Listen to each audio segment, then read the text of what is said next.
Ahojte všetci, vítajte pri našom dnešnom videu. Dnes si ukážeme, čo všetko budete potrebovať, keď budete chcieť doma zvárať CO2 zváračkou. My sme firma Zvarmetal, venujeme sa zváracej technike, technickým plynom a všetkému príslušenstvu, čo zvárači potrebujú. Na zváranie určite budeme potrebovať samotnú zváračku.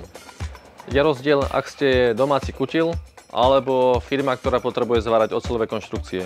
Ak ste tá prvá skupina, postačuje zváračka, ktorá je na 230 V. Jej maximálny výkon býva väčšinou 200 A, čo mi vie zavariť materiál o hrúbke 6-7 mm.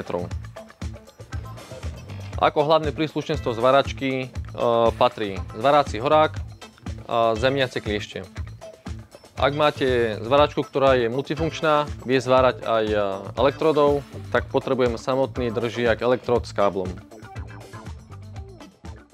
Ďalej budeme potrebovať zvárací drôt. Tie sa vyrábajú v takýchto 5-kilových baleniach, alebo keď mám nejakú väčšiu zváračku, tak sú aj 15-kilové cievky, prípadne 18-kilové. Keď sa jedná o zváračky na 230 V, do tých sa väčšinou používa 5-kilové balenie. Drôty sa potom líšia podľa ich hrúbky. Od tenkých 0,6 mm, 0,8 alebo 1 mm.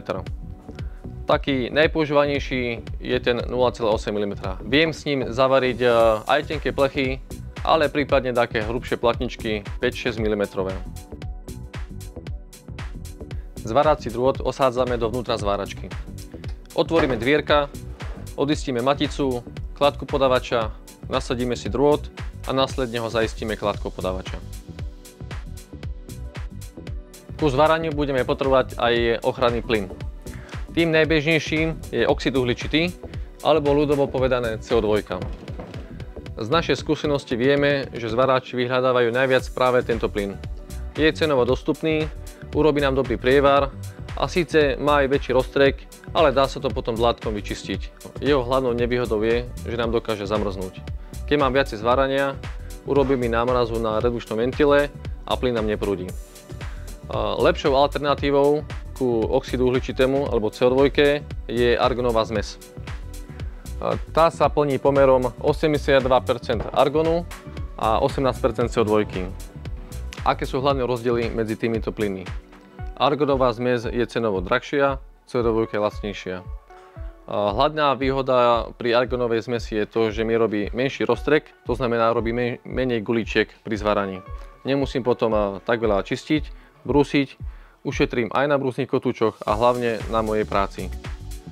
Ďalšou výhodou je to, že argonová zmes mi nezamrzne, tak ako CO2. Takže môžem súvisle zvárať aj dlhšie zvary a skrátka argonová zmes mi neurobí námrazu na redukčnom ventile a môžem ďalej pokračovať. Naši zákazníci, ktorí zvárajú čistou CO2, niekedy vyskúšajú argon mix. A skúsenosť naša je taká, že sa už ku samotnej CO2 vrátiť ani nechcú. Kvalita zvarov a spokojnosť s ich prácou je omnoho vyššia pri argonovej zmesi ako pri samotnej CO2. Aké sú naše odporúčania? Za nás jednoznačne argonová zmes. Síce je trošku drahšia, ale budete spokojnejší so svojím zváraním. Ušetrite takisto na kotúčoch a hlavne rýchlejšie budete mať výrobok hotový. Naši zákazníci majú k dispozícii obidva plyny. Bude to argonová zmes alebo čistá CO2. Keď sa budete rozhodovať, s ktorým plynom chcete zvárať, zvážte, či vo vašom okolí vám vedia naplniť čistú CO2 alebo aj argonovú zmes. Ku samotnej fľaši potrebujeme aj redukčný ventil. Na výber máme nejaké lacnejšie varianty alebo nejaké kvalitnejšie prevedenia. Čo potrebujeme vedieť pri redukčnom ventile? Mám tam dva manometre, prvý mi ukazuje tlak vo fľaši a druhý mi ukazuje pracovný prietok, ktorý mi prúdi do zváračky. V prípade toho prvého manometra, keď používam plyn čistú CO2, manometer mi bude ukazovať 50 barov, ktorý sa nebude meniť až pri konci náplne. To je preto, lebo CO2 je skvapalnená a meria sa na váhu, nie na tlak. Keď používam argonovú zmes, tá sa plní na tlak, že keď má fľaša 200 barov, budík mi ukáže 200 barov a postupne ako zváram, ručičkami klesá, až mi zíde pekne na nulu. Prietok do zváračky si nastavím maticou, ktorá je na to určená. Aký prietok potrebujem? Keď používam drôt 0,8, prietok mám 8 litrov za minútu. Ak mám jednotku, tak je to 10 litrov za minútu. To je vtedy, keď zváram v garáži, v nejakom uzavretom priestore, kde mi nefúka vietor. Keby som zváral vonku, tak nastavím prietok aj na 15-20 litrov za minútu, aby mi to stačilo urobiť ochrannú atmosféru pri zváraní.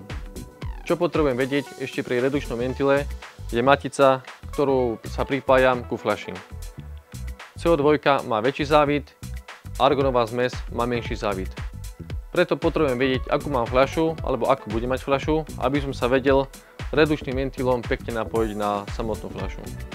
Existujú aj redukcie, kde mi vie zredukovať z väčšieho závitu na menší, alebo zase opačne, z menšieho závitu na väčší. Ďalším dôležitým príslušenstvom ku zváračke je zváracia kukla. Buď môže mať klasickú bez samostmývania, alebo ako sú teraz moderné, samostmývacie kukly. Pred sebou mám samostmývaciu kuklu. Na čo dobre myslieť, aby som sa dobre rozhodol? Určite dôležitým faktorom je veľkosť priezoru. Čím má väčší priezor, tým sa mi lepšie pozerá cez kuklu.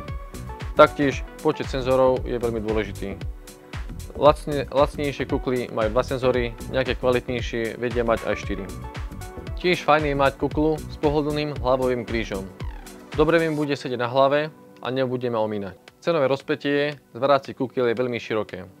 Tie hobby kukly začínajú v desiatkách eur, nejaké poloprofesionálne sa pohybujú okolo stovky a tie profi, tie vieme kúpiť aj za 150, 200 a aj viac eur.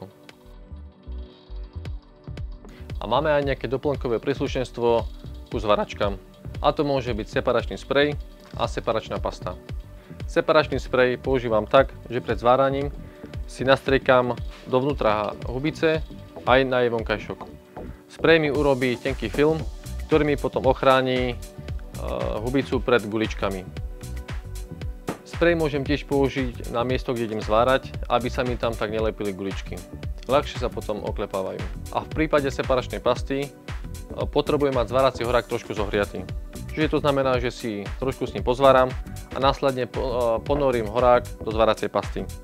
Tá mi urobí tenký film na hubici a na špičke a tým ho ochráni proti guličkám.